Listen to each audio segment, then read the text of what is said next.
दुल्हन की पहली रात को लोग सुहाग रात कहते हैं, लेकिन पूजा के लिए वही रात उसकी जिंदगी का सबसे बड़ा हादसा बन गई। और जब उसने अपना दर्द बताया तो उसे इंसाफ नहीं, एक थप्पड़ मिला। सबसे दर्दनाक बात यह है कि पूजा अकेली नहीं है। हमारे ही समाज में ऐसी लाखों औरतें हैं जो रिश्ते बचाते बचाते अपनी आवाज खो देती हैं। भारत में करीब हर 10 में 3 शादीशुदा औरतें स्पाउसल वायलेंस झेल चुकी हैं। शादी की पहली रात हर लड़की अपने साथ सिर्फ एक लाल जोड़ा नहीं लाती, कुछ सपने भी लाती है। उसे लगता है कि आज के बाद उसकी दुनिया बदल जाएगी, कोई ऐसा मिलेगा जो उसकी झिझक भी समझेगा और उसकी खामोशी भी। पूजा भी उसी भरोसे के साथ उस कमरे में गई थी, लेकिन अगली सुबह जब वह उसी कमरे से बाहर निकली, उसके पास ना कोई सपना बचा था, ना कोई सहारा, ना कोई आवाज। उसकी आंखें सूजी हुई थीं, होंठ कांप रहे थे, चाल डगमगा रही थी और चेहरा ऐसा लग रहा था जैसे एक ही रात में किसी ने उसके अंदर की पूरी रोशनी बुझा दी हो। वह चाहती तो उसी वक्त पूरे घर को जगा सकती थी, चीख सकती थी, सबको बता सकती थी कि उसके साथ क्या हुआ है। लेकिन तभी आंगन से आती एक आवाज उसके कदम रोक देती है। कमलेश पड़ोस की औरतों से कह रही थी, औरतें बम फटने से उतना नहीं डरती जितना अपनी इज्जत का तमाशा बनने से डरती हैं। बस यही एक लाइन पूजा के सीने में तीर की तरह ढंस गई। उसी पल उसे समझ आ गया कि इस घर में उसके दर्द से पहले उसकी चुप्पी की कीमत है। वह पलटी और रोती हुई वापस उसी कमरे में चली गई जहां पिछली रात उसके सपनों की नहीं, उसकी मर्जी की मौत हुई थी। लेकिन इस खामोशी तक बात पहुंची कैसे? इसके लिए कहानी को थोड़ा पीछे ले जाना होगा और यहीं से शुरू होती है इस कहानी की सबसे बड़ी सच्चाई। ये सिर्फ पूजा की कहानी नहीं है, ये उस घर की कहानी है जहां एक औरत की चुप्पी को संस्कार कहा जाता है और एक मर्द की जबरदस्ती को हक। इस कहानी की असली धुरी है कमलेश, इस घर की बड़ी बहू, एक ऐसी औरत जिसने अपनी पूरी जिंदगी रसोई, रिश्तों और जिम्मेदारियों के बीच इस तरह बांट दी थी कि खुद के हिस्से में कभी कुछ बचा ही नहीं। सुबह सबसे पहले उठना, सास ससुर की देखभाल, पति का ध्यान, बेटी पिंकी की परवरिश, घर के छोटे बड़े फैसले, सब कुछ उसी के कंधों पर था। वह शिकायत नहीं करती थी क्योंकि उसने यही सीखा था कि अच्छे घर की औरतें अपने हिस्से की थकान भी चुपचाप पहनती हैं। उसके लिए परिवार ही उसकी दुनिया था और उस दुनिया में अगर किसी पर उसे सबसे ज्यादा भरोसा था तो वह था उसका देवर अरुण। कमलेश उसे देवर कम बेटे ज्यादा मानती थी। शायद इसीलिए अरुण की हर बात उसे सही लगती थी, उसकी हर गलती छोटी लगती थी और उसके खिलाफ उठने वाली हर आवाज उसे झूठ लगती थी। एक दिन यह भरोसा और गहरा हो गया। कमलेश की छोटी बेटी पिंकी बाहर खेल रही थी, तभी उसने देखा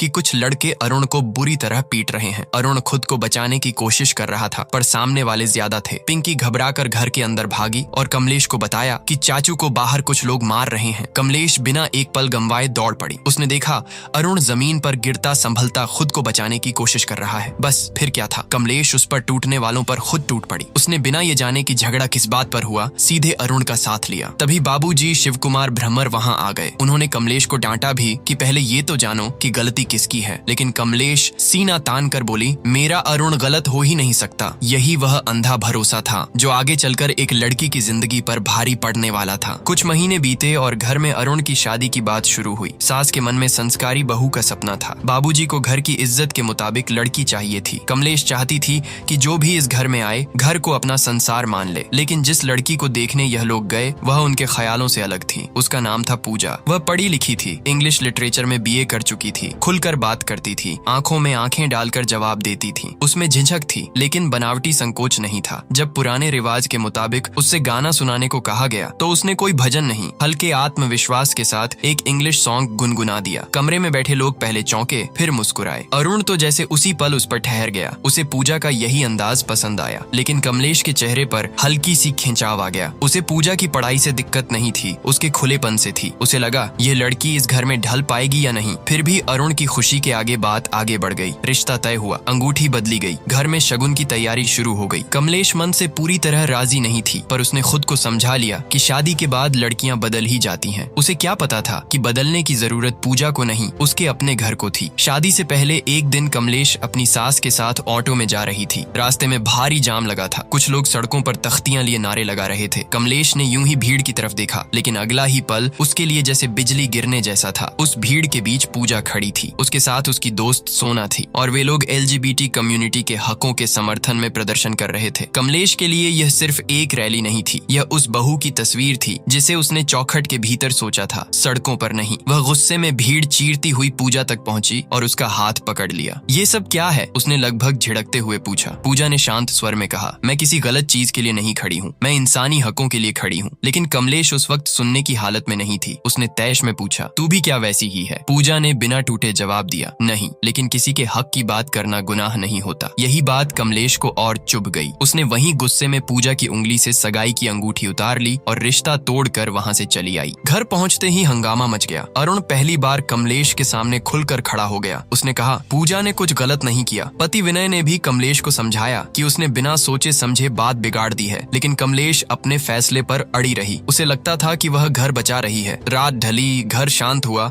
लेकिन अरुण का बुझा चेहरा और पूजा की ठहरी हुई आंखें बार बार उसके दिमाग में लौटती रहीं। अगले दिन पूजा खुद उनके घर आई। वह लड़ने नहीं आई थी, समझाने आई थी। उसने सिर झुकाकर नहीं, साफ मन से कहा, अगर हम सही बात के लिए भी नहीं बोलेंगे तो फिर गलत हर बार जीत जाएगा। कमलेश उसकी हर बात नहीं समझी, लेकिन उसकी नीयत समझ गई। उसने पहली बार महसूस किया कि यह लड़की बदतमीज नहीं, बस बेखौफ है। उसने धीरे से वही अंगूठी उसकी हथेली पर रख दी और कहा, मुझे बातें देर से समझ आती हैं, पर जब समझ आ जाएं तो मैं गलत के साथ नहीं खड़ी होती। उस दिन दोनों के बीच एक रिश्ता बना जो सिर्फ जेठानी देवरानी का नहीं था, भरोसे का था। दुख की बात बस इतनी थी कि यह भरोसा बहुत जल्दी टूटने वाला था। आखिरकार शादी हो गई। रोशनी, रिश्तेदार, शगुन, 7 फेरे, विदाई, सब कुछ बाहर से वैसा ही था जैसा हर शादी में होता है। फर्क सिर्फ इतना था कि उस दिन पूजा की तबीयत बहुत खराब थी। उसे तेज बुखार था, पूरा शरीर दर्द से टूटा जा रहा था और दवाइयों के सहारे वह किसी तरह रस्में निभा रही थी। उसकी दोस्त सोना ने भी उसे दवा दी थी। मेकअप के नीचे उसका उत्तरा चेहरा छिप तो गया था, मिटा नहीं था। फेरों के दौरान भी उसका संतुलन डगमगाया, लेकिन लोगों ने उसे नई दुल्हन की थकान समझ लिया। किसी ने यह नहीं देखा कि वह मुस्कुरा कम रही थी, खुद को संभाल ज्यादा रही थी। फिर आई वह रात जिसे हर नई दुल्हन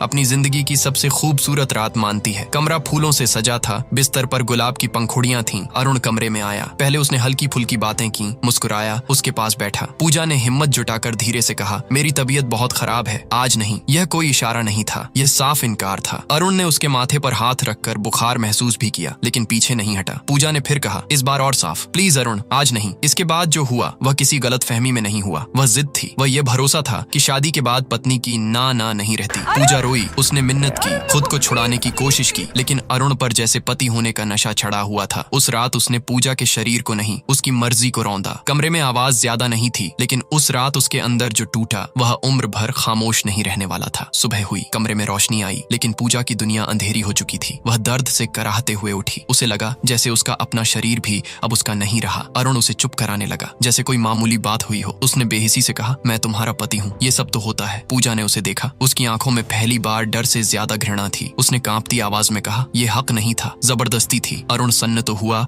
लेकिन शर्मिंदा नहीं। उसे अपनी हरकत पर पछतावा नहीं, अपनी मर्दानगी पर चोट लगी। वह गुस्से में बोला, अगर इतना ही गलत लगा है तो जा, सबको बता दे, और उसे लगभग धक्का देकर कमरे से बाहर कर दिया। यही कहानी पहली बार ऐसा मोड़ लेती है जहाँ एक चीख पैदा होती है और उसी पल उसका गला घोंट दिया जाता है। पूजा रोती हुई कमरे से बाहर आई। आंगन में कमलेश कुछ औरतों से बात कर रही थी। उसी दौरान पूजा ने उसे कहते सुना, औरतें बम फटने से उतना नहीं डरती जितना अपनी इज्जत का तमाशा बनने से डरती हैं। बस पूजा के लिए इतना काफी था। उसे समझ आ गया कि अगर उसने मुंह खोला तो न्याय से पहले बदनामी मिलेगी। वह चुप रही। वह वापस उसी कमरे में लौट गई। उसके भीतर अब भी एक छोटी सी उम्मीद बची थी कि शायद अरुण को अपनी गलती समझ आ जाए, शायद वह माफी मांगे, शायद सब यहीं रुक जाए। लेकिन अरुण ने उसकी चुप्पी को उसकी मजबूरी नहीं, अपनी जीत समझा, और उसी रात उसने पूजा के साथ दूसरी बार जबरदस्ती की। उस रात के बाद पूजा सिर्फ दुखी नहीं रही, भीतर से सुन्न होने लगी। अगली सुबह कमलेश ने उसकी हालत देखी तो उसे लगा कुछ बहुत गलत हुआ है। पूजा छत पर खोई हुई खड़ी थी, आंखें सूखी थीं, लेकिन उनमें रोने से ज्यादा खालीपन था। कमलेश ने पूछा, बहुत पूछा, लेकिन पूजा ने कुछ नहीं कहा। उस दिन घर में पहली रसोई की रस्म भी थी। पूजा कांपते हाथों से काम कर रही थी। तब कमलेश ने खुद फैसला किया कि वह उसे मायके छोड़ आएगी। मायके पहुंचकर पूजा को लगा कि अब शायद उसे सहारा मिलेगा। उसने माँ को सब सच सच बता दिया, पहली रात से लेकर अपनी टूटी हुई हालत तक सब। लेकिन उसकी माँ ने उसे गले लगाने के बजाय समझाना शुरू कर दिया। पति पत्नी के बीच ये सब होता है, उसने कहा, शादी की है तो निभाना पड़ेगा, इसी से घर चलता है, वंश चलता है। पूजा दूसरी बार टूटी। एक रात पहले उसका पति उसकी ना नहीं समझा था, अब उसकी अपनी माँ उसके दर्द को दर्द मानने से इनकार कर रही थी। माँ ने गरीबी, समाज, लोगों की बात, घर की इज्जत सब उसके सामने रख दिया। यहाँ तक कह दिया कि अगर वह ससुराल वापस नहीं गई तो वह अपनी जान दे देगी। उस पल पूजा सचमुच अकेली हो गई, अपने घर में भी। कमलेश उसे वापस लेकर लौट रही थी, लेकिन रास्ते में पूजा ने वॉशरूम जाने का बहाना किया और भाग गई। वह पीछे मुड़कर नहीं देखी। कमलेश घबरा गई। उसने हर जगह ढूंढा। घर में खबर पहुंची तो हड़कंप मच गया। आखिरकार कमलेश को पूजा की दोस्त सोना याद आई। सोना एक एनजीओ में काम करती थी, महिलाओं और हिंसा के मामलों से जुड़ी हुई थी। कमलेश पहले ही उसकी सोच को लेकर असहज रहती थी, लेकिन इस बार उसके पास कोई कोई और रास्ता नहीं था। सोना ने ढूंढना शुरू किया और आखिर पूजा एक सुनसान पार्क के कोने में मिली, सहमी हुई, सिमटी हुई, जैसे दुनिया से बचने के लिए खुद को अपने भीतर छिपा लिया हो। वहीं पूजा ने पहली बार अपनी जेठानी कमलेश के सामने सच कहा। उसने टूटती आवाज में बताया कि अरुण ने उसके साथ जबरदस्ती की, सिर्फ पहली रात नहीं, वह रुकने वाला नहीं है। ये सुनते ही कमलेश के भीतर जैसे दो दुनिया टकरा गईं। एक तरफ रोती हुई पूजा थी, दूसरी तरफ वह अरुण था जिसे उसने बेटे की तरह पाला था। उसका पहला सहारा सच नहीं, इनकार था। उसी इनकार में उसने पूजा को एक जोरदार थप्पड़ मार दिया। पूजा चुप हो गई। कमलेश उसे वापस घर तो ले आई, मगर वह थप्पड़ उसके अपने भीतर गूंजता रहा। उसी दिन पहली बार उसके मन में शक ने जन्म लिया। और फिर कहानी यहाँ नहीं रुकती, यहीं से उसका अंधेरा और गहरा होता है। कुछ दिन बाद परिवार ने पूजा और अरुण को हनीमून पर भेज दिया। जैसे जगह बदल देने से सच बदल जाएगा। पूजा ने वहां भी आखिरी कोशिश की। उसने अरुण से कहा, जो हुआ उसे भूल जाओ, क्या हम पहले दोस्त बन सकते हैं? लेकिन अरुण के लिए रिश्ता बराबरी का नहीं, कब्जे का था। उसने वहां भी उसकी मर्जी की कोई कीमत नहीं समझी। लौटने के बाद पूजा की जिंदगी रातों की कैद बन गई। हर शाम के बाद उसे अंधेरा डराने लगा। एक रात उसने खुद को बचाने के लिए कहा कि उसे पीरियड्स हैं। अरुण ने उस पर भी भरोसा नहीं किया। उसने बाहर से दरवाजा पीटते हुए कहा, दरवाजा खोल, मुझे देखना है। यह सुनकर पूजा की रूह कांप गई। उसे समझ आ गया कि अब कोई बहाना उसे नहीं बचाएगा। बाथरूम में उसकी नजर एक ब्लेड पर पड़ी और उसी पल उसकी दुनिया एक और किनारे पर पहुंच गई। अगली सुबह घर में कोहराम मच गया। पूजा अस्पताल में थी, बहुत खून बह चुका था। पूरा परिवार वहां पहुंचा।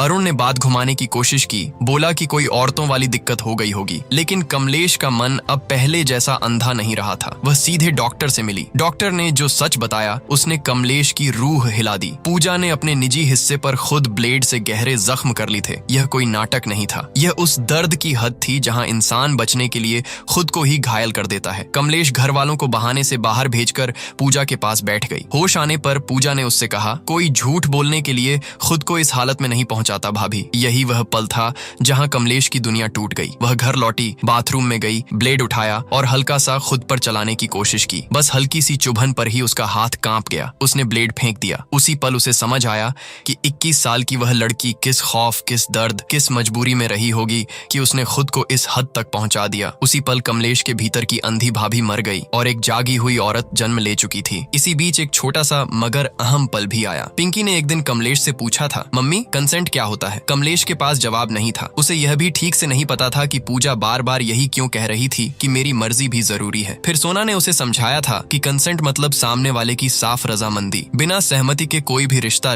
नहीं रह जाता। कमलेश के लिए यह शब्द नया था, लेकिन पूजा का दर्द अब उसे उस शब्द का मतलब महसूस करा चुका था। अगले दिन अरुण अस्पताल पहुंचा। उसे उम्मीद थी कि सब पहले की तरह संभल जाएगा। लेकिन जब उसने बेहयाई से डॉक्टर से पूछा कि अब वह अपनी पत्नी के साथ कब फिर से संबंध बना सकता है, तो डॉक्टर का गुस्सा फूट पड़ा। उसी वक्त अरुण को पहली बार महसूस हुआ कि शायद उसने जो किया है वह सिर्फ घर की बात नहीं है। लेकिन अब देर हो चुकी थी। कमलेश पूजा को अपने साथ ले जा चुकी थी। अब कमलेश ने फैसला कर लिया था कि यह बात दबेगी नहीं। उसने बाबूजी से कहा कि अरुण ने अपराध किया है। अरुण ने वही घिसा पिटा तर्क दिया, वो मेरी पत्नी है। बाबूजी ने समझौते की भाषा बोली, घर की इज्जत की बात की, माफी से मामला खत्म करने की कोशिश की। परिवार का मानना था कि घर की चौखट पर पुलिस नहीं आनी चाहिए। कुछ लोगों ने यहाँ तक कहा कि अगर कानूनी रास्ता चुनना पड़ा तो दहेज का केस कर दो, क्योंकि जो असल जुल्म हुआ है उसे नाम देने का कानून अब भी अधूरा है। लेकिन कमलेश और पूजा दोनों जानती थीं कि सच कुछ और है। उनकी लड़ाई सिर्फ कानूनी नहीं थी, वह उस सोच के खिलाफ थी जो पत्नी को इंसान नहीं हक समझती है। आखिरकार बात इतनी बड़ी कि कमलेश, पूजा और पिंकी को घर से बाहर तक कर दिया गया। बाबूजी को यकीन था कि ये औरतें कुछ दिन बाद झुककर वापस आ जाएंगी, लेकिन इस बार कहानी बदल चुकी थी। कमलेश वापस गई जरूर, मगर माफी मांगने नहीं, आशीर्वाद लेकर अपनी लड़ाई आगे बढ़ाने के लिए। एक दौर ऐसा भी आया जब ससुराल वालों ने चालें चली। पूजा के मायके को दबाव में लाने की कोशिश की, पिता की मजबूरी को हथियार बनाया ताकि लड़की खुद वापस लौट आए। पूजा लौट भी आई, मगर इस बार पहले वाली डरती हुई बहू बनकर नहीं। वह भीतर से जली हुई थी, लेकिन पूरी तरह बुझी नहीं थी। और फिर आया इस कहानी का सबसे अहम मोड़। घर में पूजा पाठ रखा गया। रिश्तेदार आए, पड़ोसी आए, औरतें आई, मर्द आए। शायद घर वालों को लगा था कि भीड़ और रस्मों के बीच सच दब जाएगा, लेकिन कई बार सच वहीं सबसे ऊंची आवाज में बोलता है जहां लोग उसे सबसे ज्यादा छुपाना चाहते हैं। उसी दौरान घर की खामोश दादी, जो बरसों से कुछ नहीं बोली थी, पहली बार बोली। उसने कमलेश और पूजा से कहा, अगर अभी भी चुप रही तो फिर वही होता रहेगा। ये शब्द किसी आदेश की तरह नहीं, एक आखिरी पुकार की तरह थे। और फिर पूजा खड़ी हुई, हाथ कांप रहे थे। आवाज पूरी तरह स्थिर नहीं थी, लेकिन वह पहली बार चुप नहीं थी। उसने सबके सामने कहा कि उसके साथ उसकी मर्जी के बिना संबंध बनाए गए। उसने कहा कि शादी किसी औरत की ना को मिटाने दया नहीं देती। उसने कहा कि जो उसके साथ हुआ वह पति पत्नी का सामान्य रिश्ता नहीं, जुल्म था। कमरे में सन्नाटा छा गया। बाबूजी ने उसे रोकना चाहा। कुछ औरतें सकपका गईं, कुछ मर्दों ने नजरें फेर लीं। अरुण तिलमिला उठा। वह पूजा की तरफ बढ़ा, जैसे अभी भी उसे डराकर चुप करा देगा। लेकिन इस बार कमलेश बीच में आ गई। उसने पहली बार अपने देवर को बेटे की नजर से नहीं,